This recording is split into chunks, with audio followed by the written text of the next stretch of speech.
We, the jury, find the defendant, Nicole Mitchell, guilty of the charge of burglary in the first degree. This trial. Tonight, State Senator Nicole Mitchell is a convicted felon. You heard the judge read the verdict about 2 hours ago. Mitchell broke into her stepmother's home in Detroit Lakes last year, and we've got team coverage for you. Richard Reeve has the next steps in her criminal proceedings. But first, Chief Political Reporter Tom Hauser has the growing course of calls for Senator Mitchell to resign and what happens next. Tom. Yeah, Senate leaders from both parties and Governor Tim Walz are all calling for Nicole Mitchell to resign from the Minnesota Senate, but there's no way to force her to resign immediately. We'll have more on that in a minute. Moments after the guilty verdicts were read in court, we received this statement from DFL Senate Majority Leader Aaron Murphy. It says, in part, Senator Mitchell has told colleagues that she intended to resign if found guilty of the crime, and I expect her to follow through on that pledge. And then, minutes later, we got this from Republican Senate Minority Leader Mark Johnson. He says, quote, we expect her immediate resignation from the Senate. If she is unwilling to resign, she must be expelled as soon as possible to protect the integrity of the Senate. But as much as they all want her to resign, there is nothing in state law or legislative rules to force her to resign from the Senate. If Mitchell does not resign, she would face another Senate Ethics Subcommittee hearing. The 2 Democrats and 2 Republicans on that panel could vote to send a motion to the Senate floor to expel her. But until that happens, or until she is sent to prison, former state senator and ethics committee member Ember Reichgott-Young says it's difficult to force someone to resign until they're about to be expelled. Is there any way to compel her to resign by a certain day or time? There is no way to compel her to resign. This is her decision and timing.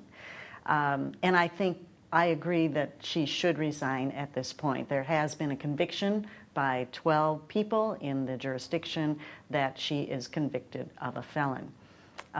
But there is no way to force it. So a couple things to keep in mind. The legislature does not reconvene in regular session until February of 2026, unless there's a special session. So there's no chance to expel her until one of those things happens. And no sitting legislator in Minnesota has ever been expelled. They've always resigned shortly before an expulsion vote could happen.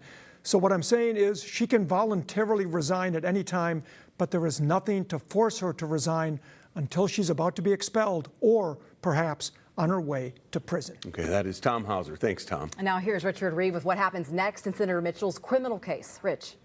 Yeah, tonight, Nicole Mitchell, as we've been saying, is a convicted felon, but she is not in custody.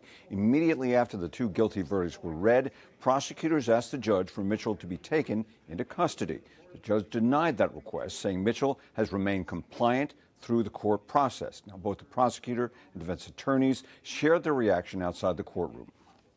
And I'm pleased for Carol Mitchell for some justice, so that's all I have. What do you think it was that helped seal this guilty verdict for you? Well, body cameras definitely help. Senator Mitchell is one of the strongest people I know. Very few people get up in their defense and testify for that many hours, subject themselves to cross-examination, are willing to have their lives looked at, peered into that way. I'm proud of her. She will be fine. She's a strong human being. And as you heard there, both the defense and prosecution agreed that the body cam video of Mitchell's arrest was a key piece of evidence in this trial. Defense attorney Dana Cray says he and Mitchell did not discuss an appeal or her political future. She faces up to 20 years in jail, but that is unlikely given her lack of a criminal history.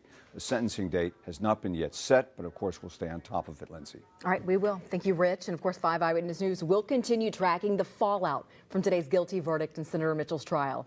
Find it all on the KSTP mobile app and on our YouTube page. You can also find full clips of testimony and body cam video from the trial.